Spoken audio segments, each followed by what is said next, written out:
श्री स्वामी समर्थ. स्वागत आहे तुमचं आपल्या यूट्यूब चॅनलवर. थांब बाळा, हा संदेश तुझ्यासाठीच आहे. हा केवळ एक वाक्य नाही, तर श्री स्वामी समर्थ महाराजांनी दिलेली जीवनदृष्टी आहे. आपल्या प्रत्येकाच्या जीवनात अशी काही क्षण येतात जेव्हा आपण अस्वस्थ होतो, अधीर होतो. अशा वेळी हा स्वामींचा संदेश आपल्याला धीर देतो, मार्ग दाखवतो आणि आशेचा दिवा लावतो. म्हणून मित्रांनो, आपण नेहमी धावपळीत जगतो. कधी पैशासाठी, कधी यशासाठी, कधी नातेसंबंध जपण्यासाठी. पण या धावपळीत आपण हरवतो, अधीर होतो. अशा वेळी श्री स्वामी समर्थ महाराजांचा आवाज ऐकू येतो. थांब बाळा, हा संदेश तुझ्यासाठी आहे. हा थांब म्हणजे काय? हा थांब म्हणजे निराश होऊन थांब असा नाही, तर हा थांब म्हणजे संयम, श्रद्धा आणि धीर धरणं. स्वामी सांगतात, जगात प्रत्येक गोष्ट योग्य वेळी घडते. फळ लवकर हवे म्हणून अधीर होऊ नकोस. तुला जे मिळणार आहे ते वेळ आल्यावर तुला नक्की मिळेल. आज अनेक लोक काम करतात, अधीर होतात. व्यवसाय सुरू केला तर लगेच यश हवं असतं. प्रार्थना केली तर लगेच चमत्कार हवा असतो. पण स्वामी म्हणतात, बाळा, परिश्रम व्यर्थ जात नाही. मी तुझ्या कष्टांचा हिशेब ठेवतो. फक्त थांब, धीर धर, फळ नक्कीच गोड असेल. हा संदेश म्हणजे धीर आणि श्रद्धेचं प्रतीक आहे. जो हा संदेश मनापासून समजून घेतो, त्याच्या आयुष्यातील काळोख हळूहळू नष्ट होतो. थांबणं म्हणजे निराशा नाही. थांबणं म्हणजे विश्वास ठेवणं की माझ्या मागे स्वामी समर्थ आहेत. माझ्या जीवनात योग्य क्षण, योग्य दार उघडतील.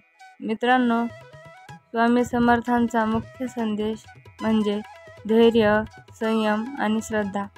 ही तीन गोष्टी जिथे आहेत तिथे सगळंच जास्त काळ टिकत नाही. धैर्य म्हणजे काय? धैर्य म्हणजे अडचणींना तोंड देणं, भीतीनं बाळगता संकटात उभं राहणं. स्वामी म्हणतात, भिवू नकोस रे बाळा, मी तुझ्या पाठीशी आहे. संयम म्हणजे काय? संयम म्हणजे थोडं थांबणं, वेळ योग्य होईपर्यंत प्रतीक्षा करणं. बियाणं पेरलं की लगेच झाड उगवत नाही. पाऊस, ऊन, काळ, ऋतू यांचा खेळ होतो आणि मगच फळ मिळतं. तसंच आपलं जीवन आहे. श्रद्धा म्हणजे काय? श्रद्धा म्हणजे स्वामींवरचा विश्वास. मी कितीही अडचणीत असलो, पण माझा समर्थ माझा हात धरून उभा आहे. हा विश्वास म्हणजे श्रद्धा. आपण नेहमी पाहतो की संकट आलं की लोक लगेच घाबरतात. आता काही होणार नाही, माझं काम अडलंय असं म्हणून स्वतःला कमकुवत करतात. पण ज्याच्याकडे धैर्य, संयम आणि श्रद्धा आहे, तो माणूस कधीही हरत नाही. स्वामी समर्थ भक्तांना नेहमी सांगतात, फक्त माझं नाव घ्या, मनात श्रद्धा ठेवा, मी तुमचं सगळं संकट हलकं करेन. यामुळे आपल्याला एक धडा मिळतो. जगण्यात कुठलंही वादळ आलं तरी धैर्यानं उभं राहायचं, संयमाने थांबायचं आणि श्रद्धेनं नामस्मरण करायचं. मित्रांनो, आपल्या आयुष्यात संकट येणं हे स्वाभाविक आहे. संकट आली म्हणजे आपण दुर्बल आहोत असं नाही. संकट आली म्हणजे आपण अजून मजबूत होण्याची गरज आहे. श्री स्वामी समर्थ महाराज नेहमी सांगतात, संकट ही तुला खंबीर बनवण्यासाठी येतात. भिवू नकोस बाळा, संकट तुझी परीक्षा घेत आहेत. कधी कधी पैसा अडकतो, नोकरी हातातून जाते, व्यवसाय अपयशी होतो किंवा आजारपण येतं. अशा वेळी माणूस खचून जातो. पण स्वामी सांगतात, ही वेळ देखील जाईल. तू फक्त श्रद्धा ठेव आणि माझं नामस्मरण कर. भक्तांच्या अनुभवामधून दिसून येतं की ज्यांनी संकटातही हार मानली नाही तेच पुढे जाऊन अधिक मोठे यशस्वी झाले. संकटातून बाहेर पडण्याचा मार्ग साधा आहे. स्वामींचं नामस्मरण करा. मन शांत ठेवा. घाई करू नका. सकारात्मक विचार ठेवा. दैनिक प्रार्थना व साधना करा. चांगल्या कृतींमध्ये स्वतःला गुंतवा. स्वामी समर्थ महाराज म्हणतात, मी तुझ्या जीवनाच्या प्रत्येक वळणावर आहे. तू पडला तर मी तुला उचलतो. तू थकलास तर मी तुला आधार देतो. फक्त विश्वास ठेव. म्हणून संकट आली की घाबरायचं नाही. संकट म्हणजे अंत नाही, तर नवीन सुरुवातीचं दार आहे. मित्रांनो, स्वामी समर्थ महाराजांचा सर्वात मोठा चमत्कार म्हणजे भक्ताला दिलेला आधार. त्यांच्या आयुष्यातील कथा ऐकले की मनाला नवीन बळ मिळतं. आज आपण काही अनुभव कथा जाणून घेऊया. गरीब शेतकरी. एक शेतकरी बराच कर्जबाजारी होता. पिकं बुडाली होती. घर चालवायला पैसा नव्हता. तो निराश होऊन अक्कलकोटला आला. स्वामींना विनवणी केली. महाराज, आता माझं काही चालणार नाही. स्वामी शांतपणे म्हणाले, थांब बाळा, धीर धर. जमिनीला तू जे पाणी घातलंय ते फुकट जाणार नाही. येणाऱ्या पिकात तुला दुप्पट मिळेल आणि खरंच पुढच्या हंगामात त्याच्या शेतात भरघोस उत्पन्न आलं. शेतकरी कर्जमुक्त झाला. कथा नंबर 2. आजारी बाळ.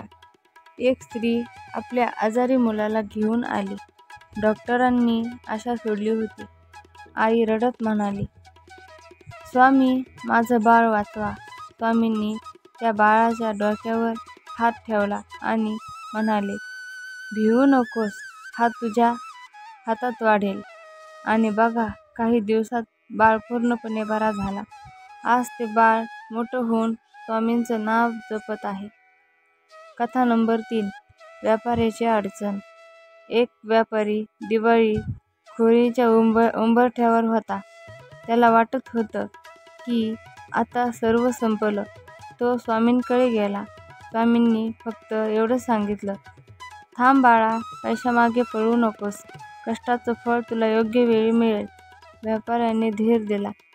थोड्या दिवसांनी त्याला नवीन संधी मिळाली आणि त्याचा व्यापार पुन्हा फुलला. कथा नंबर 4. विद्यार्थ्यांची कथा. एक तरुण विद्यार्थी वारंवार नापास होत होता. तो निराश होऊन म्हणाला, माझं काही होणार नाही. स्वामी समर्थांनी त्याला सांगितले, अरे बाळा, तुला अपयश मिळतंय म्हणजे प्रयत्न थांबवायचे आहेत का? नाही, हे अपयश तुला आणखीन कणखर बनवतंय. त्या विश्वासाचे स्वामींचं वचन पाळलं आणि अखेर तो उत्तीर्ण झाला. पुढे मोठ्या पदावर गेला. मित्रांनो, या कथा आपल्याला शिकवतात, स्वामींचा आशीर्वाद म्हणजे केवळ चमत्कार नाही, तर धीर, श्रद्धा आणि योग्य वेळी मिळवलेली मदत आहे. त्यांनी संयम ठेवला, श्रद्धा ठेवली, तो माणूस कितीही संकटातून बाहेर पडतो. आणि म्हणूनच आपण सर्वांनी लक्षात ठेवायचं आहे, थांब बाळा, हा संदेश तुझ्यासाठीच आहे. मित्रांनो, आपल्या जीवनात 3 गोष्टी महत्त्वाच्या आहेत, धन, आरोग्य आणि कुटुंब. या तिन्हींच्या समतोलातच खरे सुख आहे. श्री स्वामी समर्थ महाराजांनी यावर अनेक मार्गदर्शन दिले आहे. धनसंपत्तीबद्दल मार्गदर्शन. स्वामी म्हणतात, धन ही साधन आहे, साध्य नाही. पैसा हा जीवनासाठी आवश्यक आहे, पण पैशामागे धावून माणसाने माणुसकी गमावली तर त्याचा उपयोग नाही. पैसा प्रामाणिक मार्गाने मिळव, गरजूला मदत कर, मग ते धन तुला सुख देईल. अन्यथा कितीही पैसा मिळवला तरी मन रिकामं राहील. आरोग्याबद्दल मार्गदर्शन.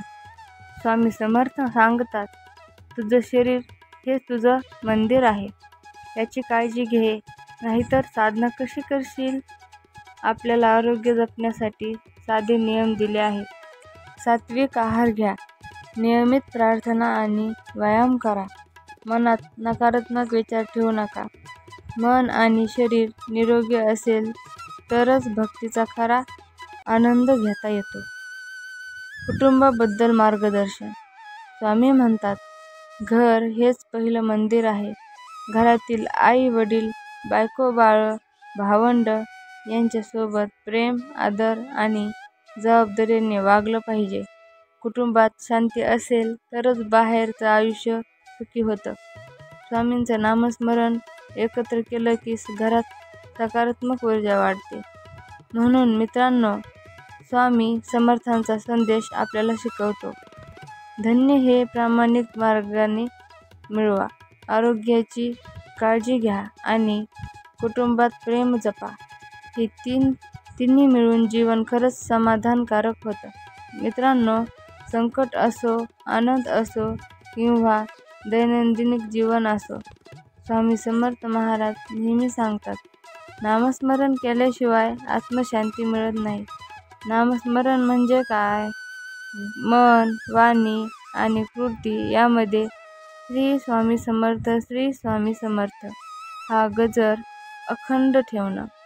हे नाम आपल्या मनाला शांती करतं, भीती दूर करतं आणि संकटाच्या क्षणी आपल्याला धीर देतं. साधना म्हणजे रोजचा अभ्यास. थोडं वेळ काढून ध्यान करा, स्वामींच्या नावाचा जप करा, त्यांच्या चरित्रातील एखादी गोष्ट वाचा. हीच खरी साधना आहे. स्वामी म्हणतात, तू मला आठवशील तर मी तुला कधीही विसरणार नाही. तुझ्या हाकेला मी तात्काळ धावून येईल. म्हणून मित्रांनो, पैसा, आरोग्य, यश मिळवण्यासाठी जितकी मेहनत करतो तितकीच मेहनत थोडी नामस्मरणात घालवली तर जीवन स्वतःच सुंदर बनतं. मित्रांनो, आज आपण श्री स्वामी समर्थ महाराजांचा दिव्य संदेश ऐकला. थांब बाळा, हा संदेश तुझ्यासाठीच आहे. हा संदेश फक्त शब्द नाही तर जीवन जगण्याची एक पद्धत आहे. धैर्य, संयम आणि श्रद्धा या तिन्हीचा आधार घेऊन आपण कुठल्याही अडचणीवर मात करू शकतो. स्वामी समर्थांनी भक्तांना दिलेला धीर दिला, भिवू नकोस रे बाळा, मी तुझ्यासोबत आहे. हा आशीर्वाद जर आपण मनाशी धरला तर भीती, निराशा आणि दुःख आपल्यापासून दूर पळतील. म्हणून मित्रांनो, दररोज काही क्षण काढून स्वामींचं नामस्मरण करा, त्यांच्या शिकवणीचं पालन करा आणि श्रद्धेने जगत राहा. शेवटी एवढंच, स्वामी समर्थांचा आशीर्वाद तुमच्या प्रत्येक पावलांवर असतो. तुमच्या जीवनात सुख, शांती आणि समृद्धी लाभो. जय जय रघुवीर समर्थ. जर हा व्हिडिओ तुम्हाला आवडला असेल तर लाईक करा, कमेंटमध्ये जय स्वामी समर्थ लिहा आणि चॅनल सबस्क्राईब करायला विसरू नका. जय जय स्वामी समर्थ.